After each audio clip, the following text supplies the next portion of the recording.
यतनो हरिम् ओम हरि ओम गणहनन्त्वा गणपति गंगवामहे प्रियहनन्त्वा प्रजापति गंगवामहे निधिनन्त्वा निधिपति गंगवामहे वसो मम आहं जानिकप्रथमा तमजासि कृपतम् ओम हरि ओम स्वास्तिनः इन्द्रावृतसरवः स्वास्तिनः पूखा विश्ववी अंतरिक्षं शान्तये पृथिवी यो भयङ्नः पशुभ्यः सुतुम् नाम करें सर्वार्थसाधकं मंगलम् येषामाहितया स्तो भगवान् मंगलायतनं हरि तदेव रङ्गं सुदरं नमः एक बार जब शुद्धोदक स्नानान्ति आचमयं जलं समर्पयामहे ओम जी मध्योदि राजानन्दो महावद्दी कुण्डलां गच्छेमात्रात्रं मङ्गलं भगवान् विष्णुमङ्गलं दुर्गाद्वयं कुण्डलीकाक्षं मङ्गलायतनं हरिम् ओम ये मध्योदि राजानन्दो महावद्दी नित्यं कृतनामि रक्षेमात्रात्रं मङ्गलं भगवान् विष्णुमङ्गलं दुर्गाद्वयं कुण्डलीकाक्षं मङ्गलायतनं हरिम् सर्व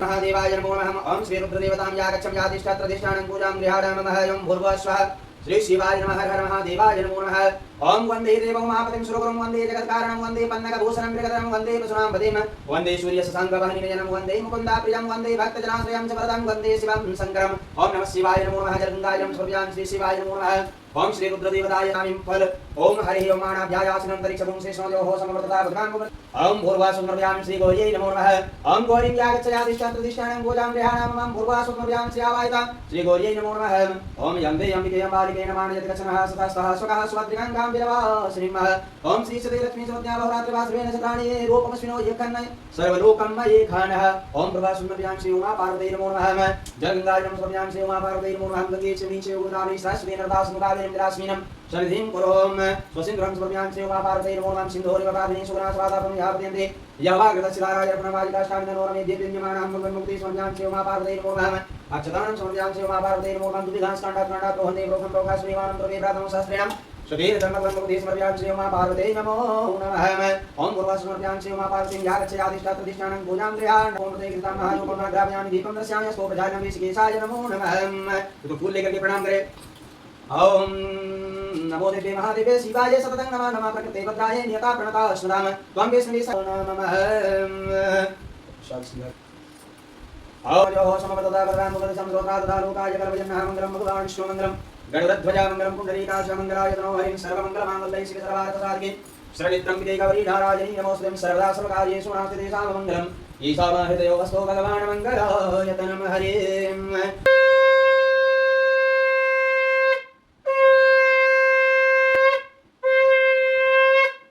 शंकर भगवान की जय उमा पार्वती मैया की जय पूजन करने के बाद कथा सुने श्री सूत जी कहते हैं मंदार की माला से जिन पार्वती जी का केश पास अलंकृत है मुंडों की माला से जिन शिव जी का जटा अलंकृत है जो पार्वती जी दिव्य वस्त्र धारण किए है और जो शिव जी दिगंबर नंगे हैं ऐसी श्री पार्वती जी तथा शिव जी को प्रणाम करता हूँ। रमणी कैलाश पर्वत के शिखर पर बैठी हुई श्री पार्वती जी कहती है कि हे महेश्वर हमें कोई गुप्त व्रत या पूजन बताइए जो सब धर्मों में सरल हो जिसमें परिश्रम भी कम करना पड़े लेकिन फल अधिक मिले। हे नाथ यदि आप उस पर प्रसन्न हो तो इस विधान को बताएं। हे प्रभु किस तरह व्रत दान से आदि मध्य और अंत रहित आप जैसे महाप्रभु हमको प्राप्त हुए हैं। शिव जी बोले कि हे देवी सुनो मैं तुमको एक व्रत बतलाता हूँ जो मेरा सर्वस्व छिपाने योग्य है लेकिन तुम्हारे प्रेम के वशीभूत होकर मैं तुम्हें बतलाता हूँ। जैसे नक्षत्रों में चंद्रमा ग्रहों में सूर्य वर्णों में ब्राह्मण देवताओं में विष्णु भगवान नदियों में गंगा पुराणों में महाभारत सामवेद और इंद्रियों में मन श्रेष्ठ होता है। पुराणों और वेदों का सर्वस्व जिस तरह कहा गया है मैं तुम्हें एक प्राचीन व्रत बतलाता हूँ एकाग्र मन से सुनो। जिस व्रत के प्रभाव से तुमने मेरा अर्घ आसन प्राप्त किया है वह सब मैं तुमसे कहता हूँ क्योंकि तुम मेरी प्रियसी हो। मास के हस्त नक्षत्र से युक्त शुक्ल पक्ष की तृतीया तिथि को उसका अनुष्ठान मात्र करने से स्त्रियां सब पापों से मुक्त हो जाती है। हे देवी तुमने आज से बहुत दिनों पहले हिमालय पर्वत पर इस व्रत को किया था यह वृतांत मैं तुमसे कहूंगा। पार्वती जी ने कहा कि हे नाथ मैंने क्यों यह व्रत किया था यह सब आपके मुख से सुनना। श्री शिव जी ने कहा भारतवर्ष में और एक बड़ा रमणीक और पर्वतों में श्रेष्ठ हिम नामक पर्वत है। उसके आसपास तरह तरह की भूमियां हैं, तरह तरह के वृक्ष उस पर लगे हुए हैं। नाना प्रकार के पक्षी और अनेक प्रकार के पशु उस पर निवास करते हैं। वहां पहुंचकर गंधर्व के साथ बहुत से देवता सिद्ध चारण पंचीगण सर्वदा प्रसन्न मन से विचरते हैं। वहां पहुंचकर गंधर्व गाते हैं अप्सराएं नाचती है। उस पर्वतराज के कितने ही शिखर ऐसे हैं जिसमें स्फटिक रत्न और वेदुरी मणि आदि की खाने भरी हुई है। यह पर्वत ऊंचा तो इतना अधिक है कि मित्र के घर की तरह समझकर आकाश का स्पर्श किए रहता है। उसके समस्त शिखर सदैव हिम बर्फ से आच्छादित रहते हैं और गंगा जल की ध्वनि सदा सुनाई देती रहती है। हे पार्वती तुमने बाल्यकाल में उसी पर्वत पर तपस्या की थी। 12 वर्ष तक तुम उल्टी टंग कर केवल धुआं पीकर रही। 64 वर्ष तक सूखे पत्ते खाकर रही। माघ मास में तुम जल में बैठी रहती थी और वैशाख की दोपहरिया में पंचअग्नि तापती थी। श्रावण के महीने में जल बरसता तो तुम भूखी प्यासी रहकर मैदान में बैठी रहती थी। तुम्हारे पिताजी हमारे पिताजी इस तरह के कष्ट सहन को देखकर बड़े दुखी हुए। वे चिंता में पड़ गए कि मैं अपनी कन्या किसको दूं। उसी समय नारद जी वहां आ पहुंचे। नारद जी उस समय तुम्हें देखने के लिए गए थे। नारद जी को देखकर गिरि ने अर्घ्य आसन आदि देकर उनकी पूजा की और कहा, हे स्वामी, आप किस लिए आए हैं? मेरा अहोभाग्य है, आपका आगमन मेरे लिए अच्छा है। नारद ने कहा, हे पर्वतराज सुनो, मैं भगवान विष्णु का भेजा हुआ आपके पास आया हूँ।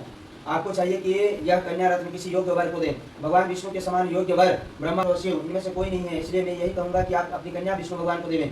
हिमवान ने कहा, भगवान विष्णु स्वयं मेरी कन्या ले रहे हैं, आप यह संदेश लेकर आए हैं तो मैं उन्हें अपनी कन्या दूंगा।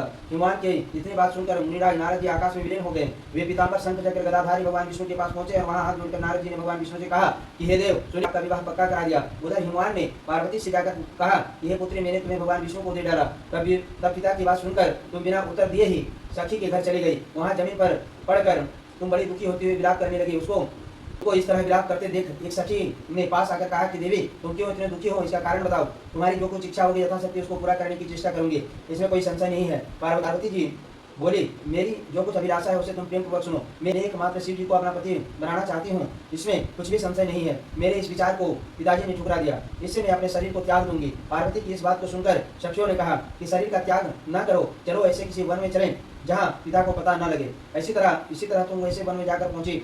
उधर तुम्हारे पिता घर घर तुम्हें खोजने लगे, दूतों द्वारा भी खबर लेने लगे और देवताओं या किन्नर मेरी पुत्री हर ले गया है। उन्होंने मन ही मन में नारद जी के आगे प्रतिज्ञा कर चुका था कि अपने पुत्री भगवान विष्णु को दूंगा। ऐसा सोचते सोचते हिमवान मूर्छित हो गए।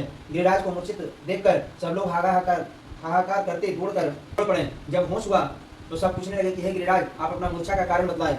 हिमवान ने कहा, आप लोग मेरे दुख का कारण सुने। न मालूम कौन मेरी कन्या को हर ले गया है। ऐसा नहीं हुआ तो किसी काली सांप ने काट लिया है, सिंह खा गए होंगे। हाय हाय, मेरी बेटी कहाँ गई? जिस दुष्ट ने मेरी पुत्री को मार डाला है।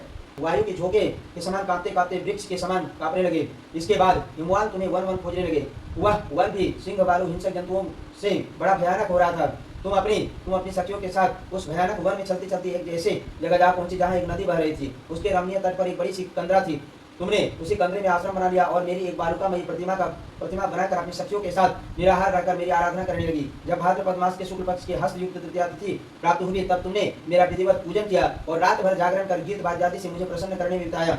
उस व्रतराज के प्रभाव से मेरा आसन डगमगा उठा, जिससे मैं तत्काल उस स्थान पर जा पहुंचा जहाँ पर तुम अपनी सखियों के साथ रहती थी। वहां पर पहुंचकर मैंने तुमसे कहा कि तुम पर प्रसन्न हो, बोलो क्या चाहती हो। तुमने कहा कि मेरे देवता, यदि आप मेरे ऊपर प्रसन्न हैं तो मेरे पति बने। मैंने तथास्तु कहकर कैलाश पर्वत पर वापस आने पर तुमने वह प्रतिमा नदी में प्रवाहित कर दी और सखियों के साथ उस महाव्रत का पालन किया। हिमवान भी तब तक उस वन में तुम्हें खोजते खोजते आप पहुंचे। चारों दिशाओं में तुम्हारी खोज करते करते वे व्याकुल हो चुके थे, इसलिए तुम्हारे आश्रम के समीप पहुंचते ही गिर पड़े।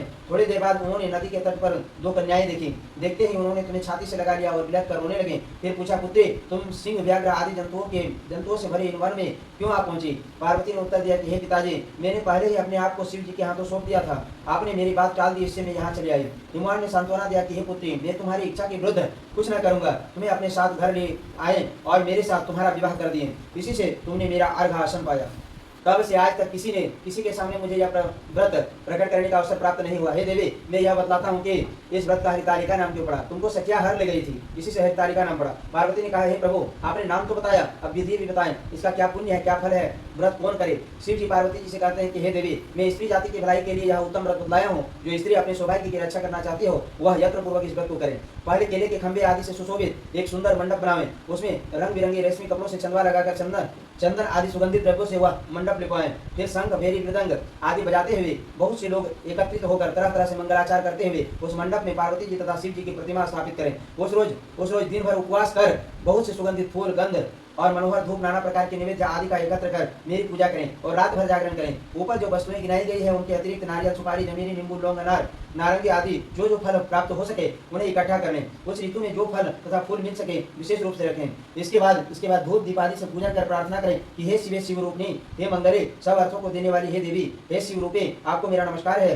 हे शिवरूपे, आपको सदा के लिए नमस्कार है। हे ब्रह्म रूपिणी, आपको नमस्कार है। हे जगदात्री, आपको नमस्कार है। हे सिंह वाहिनी, संसार के भय से भयभीत मुझ दिन की रक्षा करो। इस कामना की पूर्ति के लिए मैंने आपकी पूजा की है। हे पार्वती, मुझे राज्य और सौभाग्य दें। मुझ पर प्रसन्न हुए। इन्हीं मंत्रों से पार्वती जी तथा शिव जी की पूजा करें। तदंतर विधि विधान पूर्वक कथा सुने तथा ब्राह्मण को वस्त्र गो स्वर्ण आदि देवे। इस तरह एक चित्त होकर स्त्री पुरुष दोनों एक साथ पूजन करें। फिर वस्त्र आदि जो कुछ हो सके उसका संकल्प करें। जो स्त्री इस प्रकार पूजन करती है वह सब पापों से छूट जाती है और उसे 7 जन्म तक सुख प्राप्त होता है, सुख सौभाग्य प्राप्त होता है। जो स्त्री तृतीया तिथि का व्रत न कर अन्न भक्षण करती है तो वह 7 जन्म तक बांझ रहती है और उसको बार बार विधवा होना पड़ता है। वह सदा दरिद्री शोकाकुल स्वभाव की लड़ाकी सदा दुख भोगने वाली होती है और उपवास न करने वाली स्त्री अंत में घोर नरक में जाती है। तीज को अन्न खाने से सुकरी, फल खाने से बंदरियां, पानी पीने से जोंक, दूध पीने से सांपिन, मांसाहार करने से बाघिन, दही खाने से बिल्ली, मिठाई खाने से चींटी और सब खाने से मक्खी होती है। रोज सोने से अजगरी और पति को धोखा देने से मुर्गी होती है। इसलिए स्त्रियां व्रत अवश्य करें। दूसरे दिन स्वर्ण चांदी तांबा अथवा बांस के पात्र में अन्न भरकर ब्राह्मण को दान दे और पारण करें। जो स्त्री इस प्रकार व्रत करती है वह मेरे समान पति पाती है और जब वह मरने लगती है तो तुम्हारे समान उसका रूप हो जाता है। उसे सब प्रकार के सांसारिक सुख भोग कर सायुज मुक्ति मिल जाती है। इस हरिका व्रत का कथा मात्र सुन लेने से प्राणी 1000 अश्वमेध और सैकड़ों वाजपेयी यज्ञ करने का फल प्राप्त होता है। हे देवी, मेरे यह व्रतों में उत्तम व्रत लाया हूँ जिनके करने से प्राणी सब पापों से छूट जाता है। इससे कुछ भी संशय नहीं है। बोलिए प्रेम से शंकर भगवान की जय, पार्वती मैया की जय।